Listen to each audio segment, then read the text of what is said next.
Hey everyone, it's Chantel. Here's everything you need to know about your brand new Supra.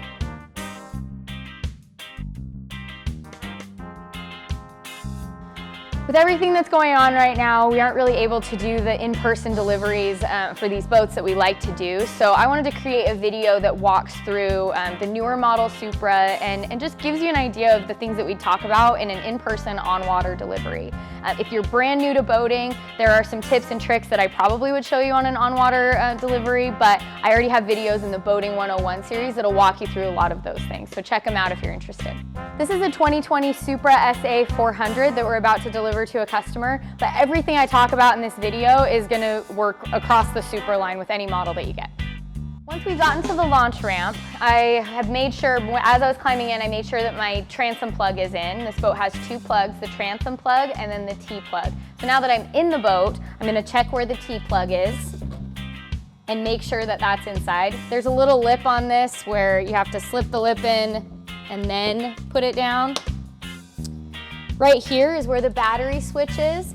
I'm going to, when I'm actively running the boat, I want to be on battery 1 and 2. So as the boat is running, it's running a charge through both batteries. If I'm just sitting, stopped, listening to music, I just want to switch it to one battery so I'm not draining power on both batteries. But this is where that is. Because I'm about to run the boat, I'm going to turn it to battery 1 and 2. And then I go ahead and turn the key. And that's going to start up my whole system. So the blower is going to kick on automatically. It's going to run for 4 minutes and then shut itself off. The nice thing about that is 4 minutes is the recommended time. Everything's starting to boot up. Is the recommended time for that blower to run. Right now I'm going to turn it off so you can actually hear me. But typically I do this at the top of the launch ramp, so before I even back the boat down in. That way by the time I back down and the boat's in the water, it's probably run for about 4 minutes and I can go ahead and start the boat. With the blower, it's not just important the first time when you first are launching. Anytime you're out on the water, if you're just stopping in between riders and the boat's only off for a minute or two, probably not a big deal to run the blower. But if you're stopped and you have lunch or you're sitting for a while, then definitely run it, especially if it's a really hot day and those engine fumes can just accumulate.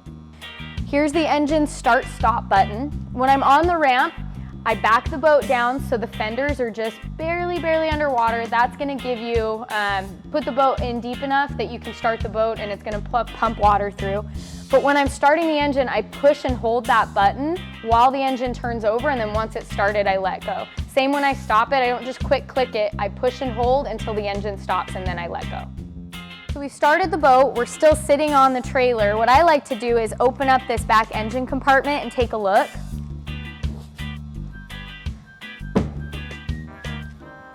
So I flip the seat over and then I open up this compartment. And I check and just make sure, not only is everything sounding normal like I'm expecting, but it's also, there's no water pumping in anywhere. It's another kind of a check for me that I didn't forget a drain plug anywhere. I don't have water running through.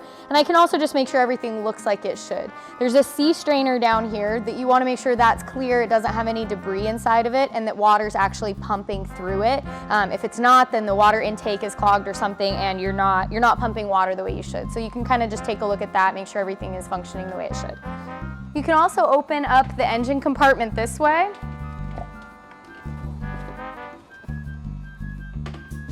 And take a look back here. This is going to give you a good idea of what it's sounding like and what everything is looking like. Making sure there's no water coming in or pumping in anywhere. You could look really either place. I like down below because I can see the sea strainer, but you could also look here too. This screen here is going to be more of a display screen, so it's going to show you RPMs, the voltage on the battery, engine temperature. Ideally, when you're actively running, it's between 155 and 165. Any higher than that, and I would take a look. Oil pressure, 40 or so when you're just idling, you know, up to 70 when you're 70 or 80 when you're actively running and using the boat. The RPMs are a lot higher. Fuel gauge right there is great. With the batteries, if you're lower than 12, you may not have enough juice to start the boat.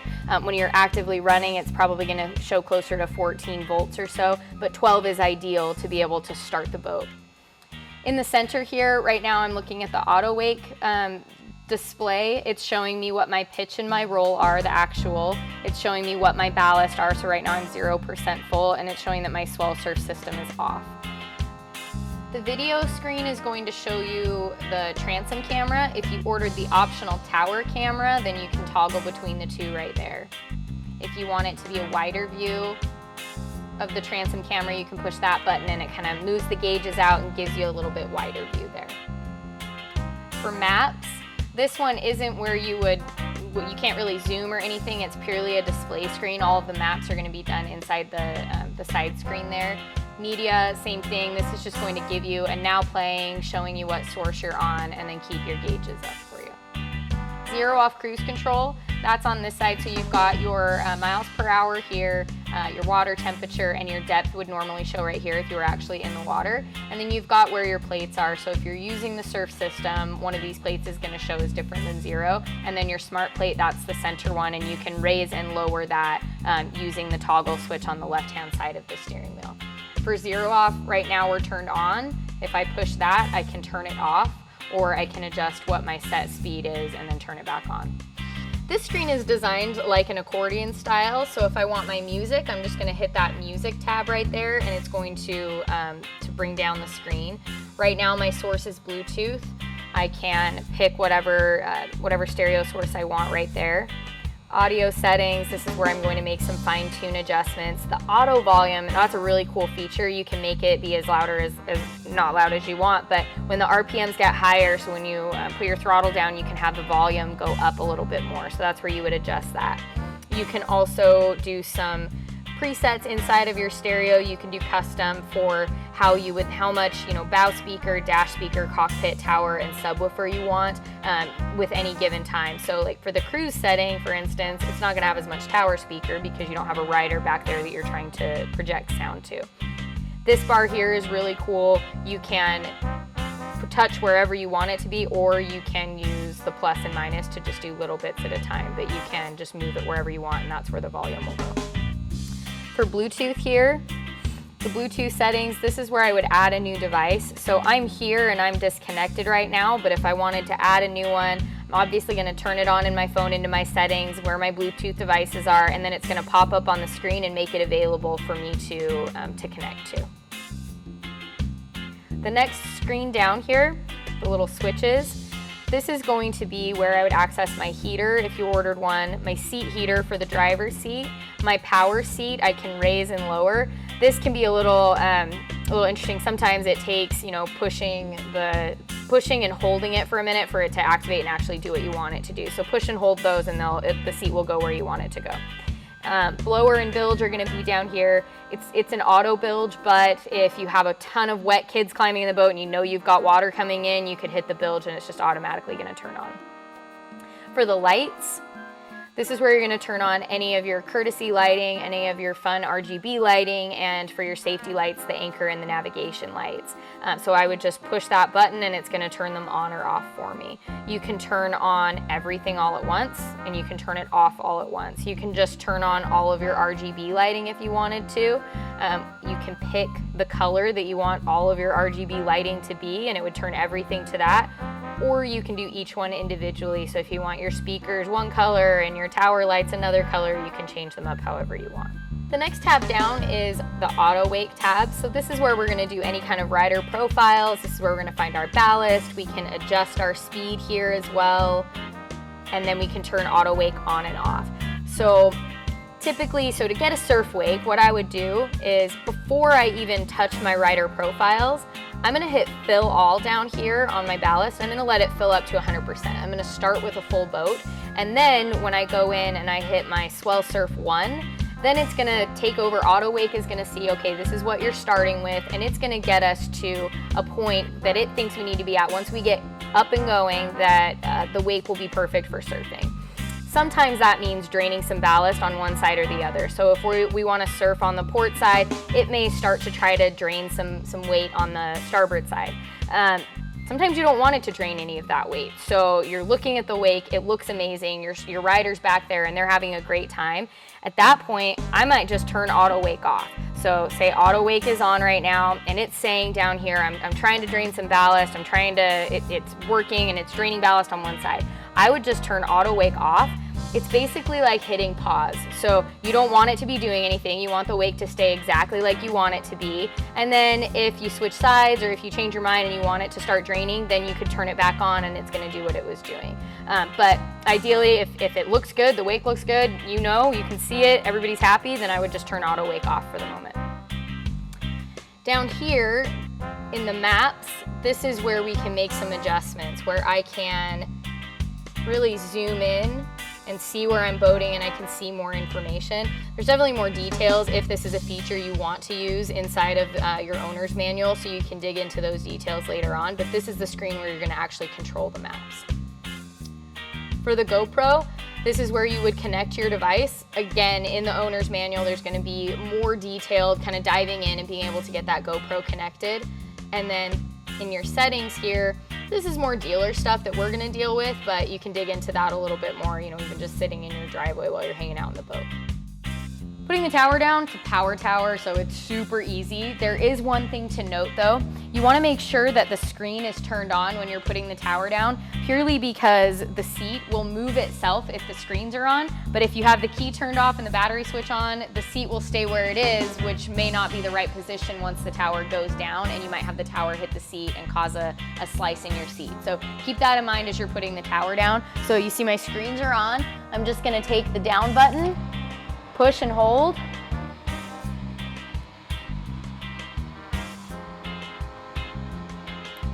And then once I start getting a little closer, the seat is automatically gonna start moving itself back and down and get into a good position so it doesn't get hit by anything. And now there's enough clearance here that it's not gonna, the tower's not gonna touch the seat at all and everything looks good. For towing purposes, you can tow with the tower down. It's actually locked in this down position. I would also flip these racks in, just so you're gonna have minimal amount of bugs hitting anything. You could take them off too if you wanted, but I think flipping them in is plenty. I would also make sure that my windshield is closed and my windscreen is slid in there if I'm gonna tow with the cover off. Then I could also slide some boards down here, and anything I kind of tuck up underneath is gonna be pretty well protected as I'm towing. So never tow with boards in the racks. You definitely want to put them either in compartments or down on the floor in between in the walkway, as long as your windscreen is in and your windshield is closed. If you got the cover with the tower down, so there are two different options. This is the position you'd want everything to be in: mirror flip down, windshield closed, tower down, racks folded in. That's how you would put the tower or the cover over the tower. If you got the one with the tower up, then it's just windshield closed, mirror down, tower up, and then we'll go through how to do the tower, or the cover with the tower up. Now we're gonna put the Bimni out. So the first thing we wanna do is take off the Bimni cover or boot. So there are two zippers, one on either side.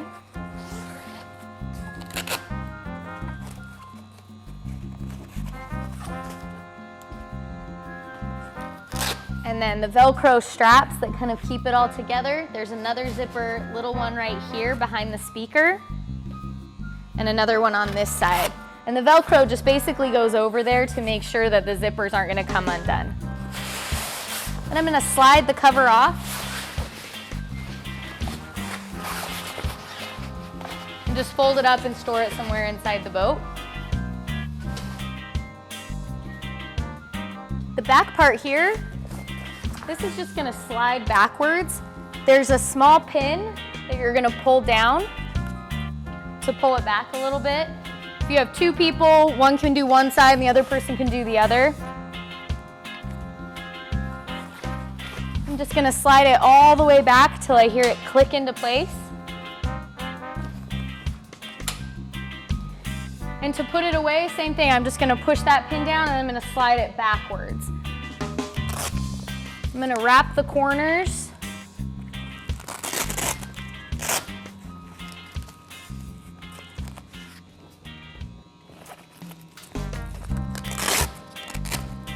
Just Velcro around the bars.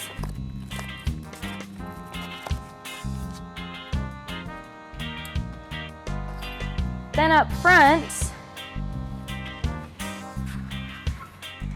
this whole mechanism unfolds once and then unfolds again. And as I pull down, I'm gonna hear it click into place on either side.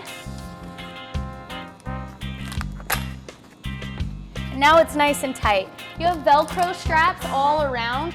With those, you wanna make sure that over time, it's gonna start to stretch a little bit and then it might flap in the wind. The cool thing about these is as it starts to stretch a little bit, you can pull them nice and tight and then it's gonna keep the whole thing really tight up above you. So super easy Bimni to put up. I mean, that doesn't take very long at all. Rope storage up top and then you've got surfboard storage up on the very top of the Bimni. With this up, I wouldn't tow it. So if you're towing to the lake, I wouldn't go any faster than the boat would go. So if you're going, 35, maybe 40 miles an hour just to get to the launch ramp, great, leave it out all the time if you want to. If you are going any faster than that on the freeway or anything like that, I'd make sure it's covered or it's put together and you put the cover back on so it's not just gonna flap and blow away in the wind. Putting it away is basically the reverse. I'm gonna start at the front, pull down here so I can pop that pin out. I'm gonna do it on the other side and then it's just reverse of how we did or how we put it out.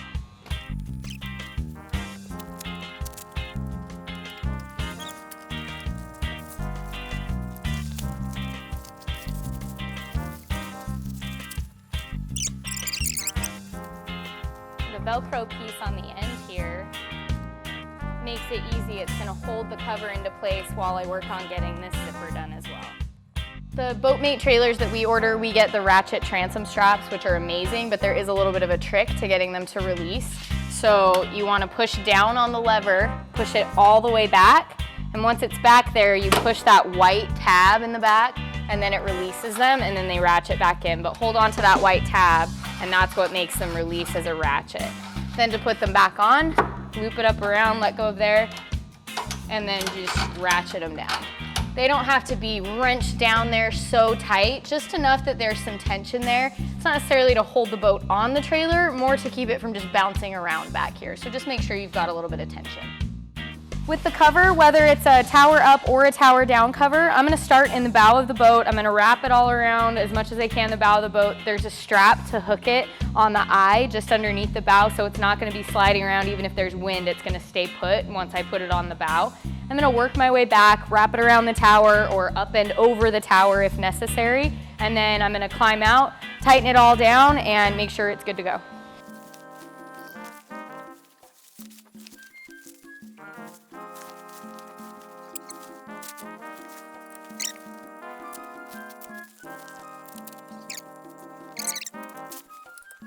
One thing that's a little different between the tower down cover versus the tower up cover is with the tower down cover, you're gonna have a tent pole for the bow. So it would pull up underneath the cover and make water just roll off the side.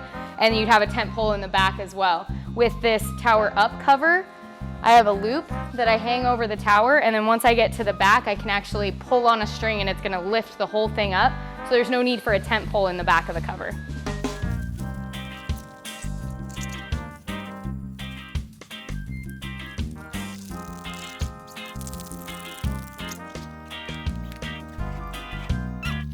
When you're taking the cover off, one thing I like to point out is once you undo the ratchet strap, make sure that you close this back up before you start pulling the cover off. I've seen these things swing around and hit the fiberglass and cause nicks in them. So just make sure that you actually close up that compartment again before you start flipping the cover in. And I basically do the whole thing in reverse, and as I go, I fold in and roll, much like a sleeping bag, so it's gonna be nice and tight and really compact and easier to store. I don't just and then throw it in a hump in the garage. I roll it up nice so it's easy for us to store. One last thing I'd recommend is to tow with the cover off as often as possible. So anytime you're just towing to the lake, I would try to not have the cover on while you tow it.